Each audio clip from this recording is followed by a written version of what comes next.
किया जो इस सनातन धर्म को खोखला कर रहे थे, जो अपनी पेट की पूर्ति के लिए धर्म की हानि केवल कर रहे थे और अपने लोभ लालच के लिए कभी ये संस्था काम नहीं करती। लोगों ने तो इसको एक अलग मत घोषित कर दिया। लेकिन निवेदन करना चाहूंगी, जैसे अन्य भी संस्थाएं चल रही है, मेरे जैसे विद्यार्थियों भी संस्थाएं चलती हैं, अलग अलग ग्रुप बनते हैं, एबीवीपी करके जैसे होती हैं, आरएसएस होते हैं, संघ होते हैं, वैसे ही आर्य समाज भी एक संस्था है जो केवल सनातन धर्म के लिए काम कर रहा है। ये कोई अलग मत मतांतर नहीं है कि हाँ तुम्हें एक सब टाइटल मिल गया तो तुम इसको एक कोई अलग मत घोषित कर दो, ऐसा कुछ भी नहीं है। निवेदन करना चाहूंगी, प्रयास कर रहे हो दिन रात की किसी तरह से इस सनातन धर्म के लोगों को समझाया जाए कि वास्तविकता की तरफ लौटो, जो हमारी परंपराएं थी, जो हमारा कल्चर था उसकी तरफ लौटो। यदि वहां ना लौटे, पाश्चात्य संस्कृति की तरफ चले गए तो हमारे पास जो आज बचा है आने वाले समय में वो भी नहीं बचेगा।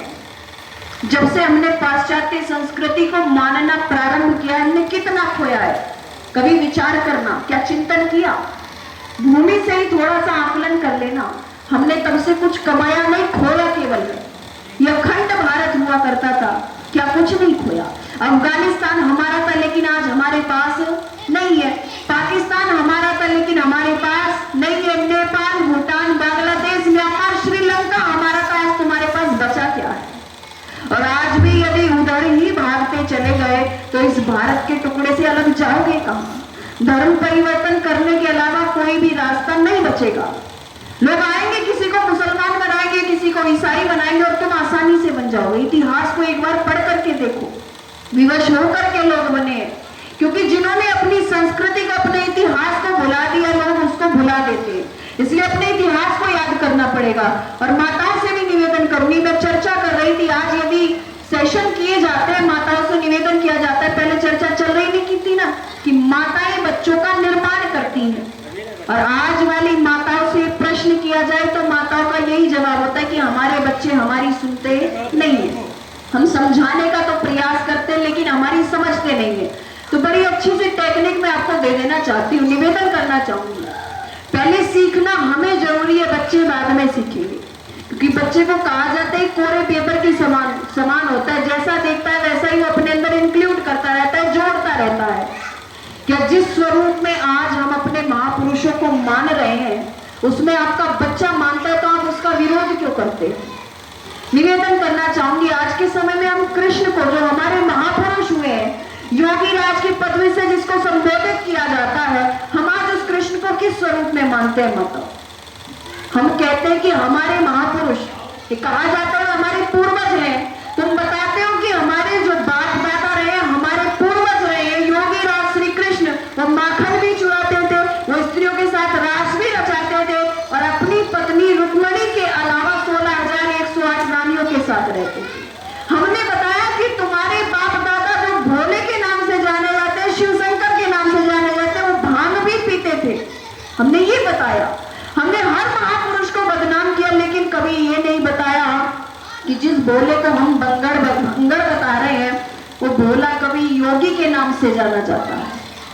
हमने कभी नहीं बताया कि जिस कृष्ण पर आज हम इतने लांछन लगवा रहे हैं, चूड़ी बिकवा रहे हैं, माखन चोरी करवा रहे हैं, उस कृष्ण के जैसा पॉलिटिशियन तो आज तक कोई हुआ ही नहीं है। निवेदन करना चाहूंगी, आपके मध्य में सभी अच्छी तरह परिचित है, मंच के माध्यम से चर्चा करनी उचित नहीं है। निवेदन करना चाहूंगी आपके मध्य में, आपने बताया कि बेटे आप जिसको बाप दादा बता रहे हो, जिस कृष्ण को तुम बाप बोल रहे हो, उसका चरित्र बिल्कुल भी अच्छा नहीं है। आपने कहा कि जिस भोले भंडारी को तुम अपना बाप बता रहे हो वो भांग पीता है, जिस श्री राम को तुम अपना बाप बता रहे हो वो अपनी स्त्री पर भी विश्वास नहीं करता। जब गलत चीजें बच्चों को बताओगे तो कल के दिन को तुम्हारा बच्चा भांग पीगा तो आप रोक नहीं सकते, क्योंकि तुमने बताया तुम्हारा बाप भी भांग पीता है। बच्चा यही जवाब दे रहा है, जब मेरा बाप भांग पीता था, जिसको मैं मंदिर में मूर्ति रख करके पूज रहा हूँ, फिर मुझे क्यों रोकते हो भांग पीने से?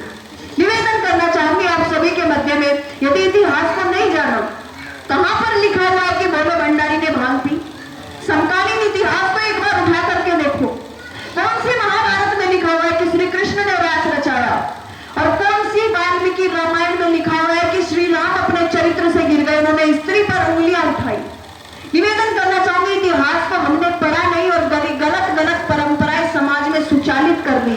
माताओं निवेदन करूंगी, यदि बच्चों में यही बातें आगे बढ़ती रही माता निर्माण करती है ना, तो निर्माण करते हो तो बच्चों को बताओ कि जो तुम्हारे बाप दादा हुए, जो तुम्हारे पूर्वज हैं, जो हमारे महापुरुष हैं, वो योगी राज थे, योग किया करते थे, तप किया करते थे, उनके जैसा पॉलिटिशियन न भूतो न भविष्यति न हुआ और शायद न हो। यही बातें यदि बच्चों को बताई जाएंगी तो बच्चा कभी भी मार्ग से नहीं भटकेगा। लेकिन हमने जितने हमारे महापुरुष थे छांट छांट करके लाए और सबकी बुराई बच्चों के आगे उड़े दी, इसलिए कि हमारा थोड़ी देर का मनोरंजन हो जाए।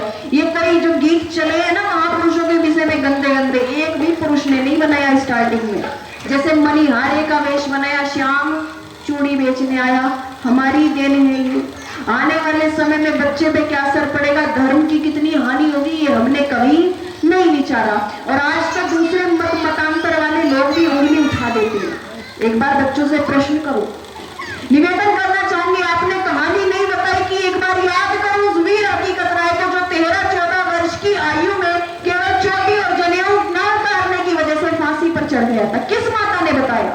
आप बता दो, एक बार उठा करके देखो फिल्म इंडस्ट्री में आज शाहरुख खान की कौन सी मूवी रिलीज हो रही है।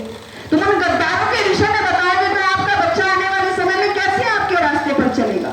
एक बार विचार करना जरा। इसलिए आप जानो जरा उस कृष्ण को, जिस कृष्ण को आर्य समाज मानता है कि मत करना रे करना रे करना बदनाम कृष्ण को,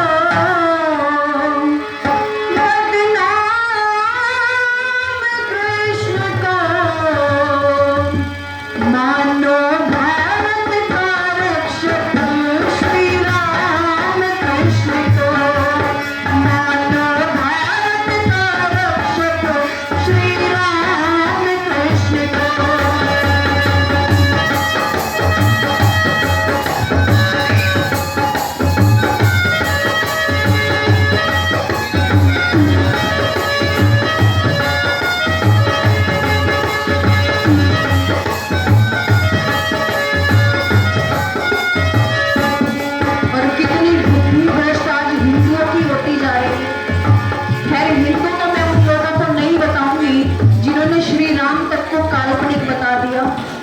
इतने तो मिक्सचर एमडीएच के मसाले में भी नहीं है जितने उनके परिवार के सरनेम में मिक्सचर आ रहे हैं।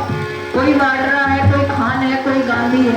खैर छोड़ो उस बात को, लेकिन निवेदन करना चाहूंगी, हमें तो जानना चाहिए, हम केवल परिवार तक सीमित न होकर आसपास के सनातनी बच्चों को तो बताएं कि तुम्हारी सभ्यता संस्कृति क्या है। श्री राम और कृष्ण के काल से ही तो आज हम डिबेट में बचे फिर रहे हैं।